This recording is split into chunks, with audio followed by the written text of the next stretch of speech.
امام حسن بصری رضی اللہ تعالیٰ عنہ کا واقعہ ہے کہ آپ نے ایک غلام خریدا، کچھ سکوں کے عوض وہ خرید لیا اور جناب کے گھر میں آ گیا وہ۔ آپ نے پوچھا آدم کو کہا آدم تم نے کیا کھانا ہے؟ تو اپنی پسند بتا۔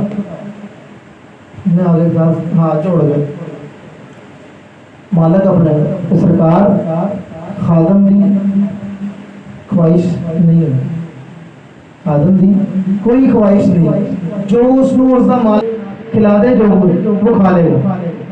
انہوں نے فرمایا جب کپڑے پہن کہڑے پہن دے اسی کپڑے، یعنی کہ انہوں نے کہا میں پیش کر دوں کہ استعمال چلتا رہے گا۔ فرمایا خادم کی کوئی خواہش نہیں ہوتی وہ کیسا لباس پہنے، جو مالک پہنا دے اس پہ راضی۔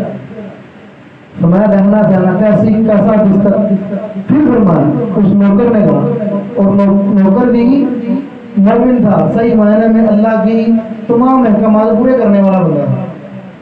یہ ساری باتیں سن کے جناب امام حسن بصری رضی اللہ تعالیٰ عنہ پہ غصے کا عالم ہوا، وجہ تاری ہوا اور بے ہوش ہو گئے۔ کچھ دیر بعد ہوش آیا، آواز قائم ہو گئی، لوگوں نے پوچھا سرکار کیا؟ فرمایا اس بندے نے مجھے اللہ کا بندہ بنا دیا، مجھے اس بندے نے اللہ کا بندہ بنا دیا۔ آج میں کہہ سکتا ہوں کہ یہ ولی ہے، اس نے مجھے سمجھا دیا ہے کہ اللہ تعالیٰ جو کھلا دے